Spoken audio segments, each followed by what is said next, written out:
essa questão 126 é uma questão que, de cara, já deixa o aluno assustado. Ele começa a fazer a leitura do texto, já começa a ver a palavra fissão do urânio 235, aí vai lendo o texto e encontra a energia cinética, colisões elásticas, tem duas equações matemáticas ali que parecem ser cavernosas, olha as opções, um monte de elemento químico com seus respectivos números atômicos e massas atômicas, e ele fala: vou partir para o mamãe mandou, seja lá o que Deus quiser. Esse tipo de questão, ela só assusta, mas você não precisa ter conhecimento nenhum de física para matar essa questão. É uma questão basicamente de matemática. Ela exige que você saiba analisar uma função matemática. Só isso. Só que ela tem um caráter, né, uma roupagem da física por trás. E, como ela tem essa roupagem, vamos buscar aqui entender as nuances dessa questão para que a gente possa desenvolver melhor o seu conteúdo. Fazendo uma leitura inicial, ele diz o seguinte, ó, na fissão do urânio 235, esse átomo ele é dividido em átomos mais leves. Em que situação? Quando ele é bombardeado por um nêutron. Veja, você pega o urânio 235, que é um elemento extremamente pesado, extremamente instável, e dá-lhe uma porrada com um nêutron, né? Você acerta ele com um nêutron. E aí, o que que vai acontecer? Esse urânio ele vai quebrar, liberando energia. E quando ele quebra, o texto fala, você vai dividir urânio em átomos mais leves, né? E o texto continua a explicação. Nos reatores nucleares, novas reações ocorrem a partir dos nêutrons liberados da fissão. Então, quando você quebra esse nêutron, além da energia liberada, você tem também a liberação de nêutrons. Geralmente, 3 nêutrons são liberados. E esses nêutrons que são liberados dessa fissão, eles vão quebrar novos urânios. É o que ele chama aqui, ó, caracterizando uma reação em cadeia. O texto ainda fala, essa reação ela é mais eficiente quando os nêutrons têm energia cinética baixa. O que acontece? Dessa primeira fissão, os nêutrons, quando saem, eles saem com altíssima velocidade, com altíssima energia cinética. E devido a essa energia cinética alta, esses nêutrons rápidos, isso não favorece a fissão, a reação em cadeia que vai acontecer. E aí ele dá uma sugestão. Ele fala o seguinte, ó, por isso é utilizada uma substância moderadora, na qual os nêutrons possam colidir, transferindo parte da energia. Então, como eles estão muito rápidos, né, e esses nêutrons se acertarem novos urânios 235, não vai favorecer a reação em cadeia. E aí, o que que você faz? Você coloca aqui no meio uma substância moderadora, em que esses nêutrons rápidos passam a colidir com essa substância moderadora. Essa substância moderadora, devido a essas colisões elásticas, elas vão roubar parte da energia desses nêutrons. Esses nêutrons vão ter uma velocidade diminuída, ou seja, após a colisão, essa velocidade alta que você tinha aqui, ela reduz, você passa a ter uma velocidade menor, tá? Ele diz que após a colisão, a substância moderadora passa a ter uma velocidade VSF, ele diz a expressão matemática dessa velocidade, e que após a colisão, os nêutrons também vão mudar essa velocidade. Então você não tem que fazer cálculo nenhum, porque ele já diz qual é a velocidade dos nêutrons após a colisão, né? E aí, uma vez que você reduziu a velocidade desses nêutrons, inicia-se aqui a reação em cadeia, ou seja, esses nêutrons passam a quebrar novos urânios, esses urânios vão liberar mais 3 nêutrons, e aí o que acontece? Tudo isso aqui se reinicia. É a reação em cadeia que o texto está falando para vocês.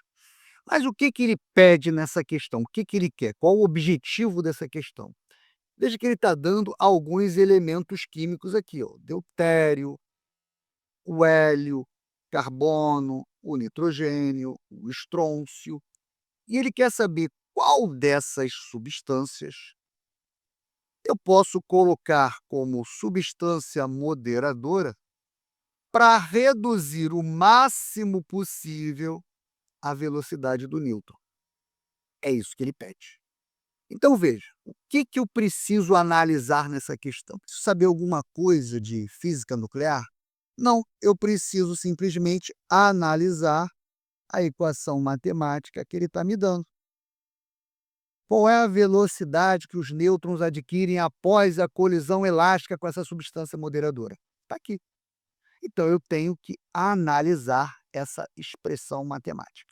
Então veja que a velocidade do nêutron ela tem que ser o mínimo possível, certo? Então veja, do que vai depender a velocidade? Vai depender da sua velocidade inicial, que é essa velocidade aqui, ó, que é uma velocidade constante. Vai depender da massa do nêutron, que também é uma constante. E o que vai influenciar mesmo é isso aqui, ó, é a massa da minha substância moderadora. Então veja, para a gente entender melhor como é que fica essa redução de velocidade, basta eu compreender como é que vai ficar esse fator aqui, ó, em relação à massa da substância moderadora. Ou seja, eu tenho que analisar esse fator, é isso que me interessa. Então, para que a minha velocidade seja a mínima possível, eu preciso que o meu fator seja o mínimo possível. E o meu fator ele é uma fração. Como é que eu faço para que uma fração diminua cada vez mais? Eu posso pegar os numeradores e aproximar esses numeradores de zero. Quanto mais próximo de zero o numerador ficar, menor vai ser o resultado dessa divisão. Então eu preciso que a massa do nêutron menos a massa da substância moderadora seja aproximadamente zero, ou seja, a massa da substância moderadora tem que ser aproximadamente igual à massa do nêutron.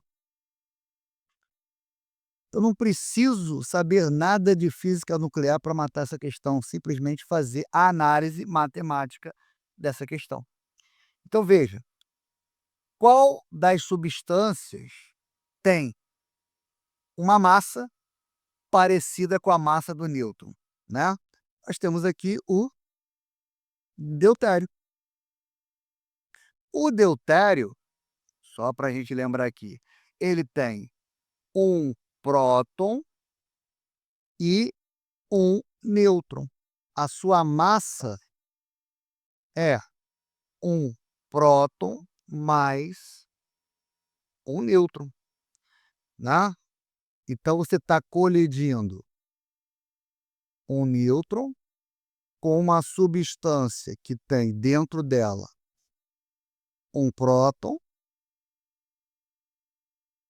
e um nêutron, tá? Então a opção que mais se aproxima da massa do nêutron é justamente o Deutério, tá? Alex, por que que a gente não pode pegar uma massa muito grande ou uma massa muito pequena? Tem que ser massas aproximadamente iguais. Vamos lá. Se esse cara aqui é muito grande, o que que vai acontecer? O nêutron, ele vai simplesmente ricochetear, ele não vai passar na substância moderadora, né? Vai ficar difícil, ele vai bater e vai voltar. E se for uma substância com uma massa muito leve, muito pequenininha, ele vai atravessar essa substância e não vai cumprir o seu efeito, que é redução de velocidade, que a massa do nêutron seria muito maior do que a massa dessa substância moderadora. Então, para ter o efeito desejado de você ter uma redução de velocidade, essa substância moderadora, ela tem que ter uma massa o mais próxima possível do nêutron.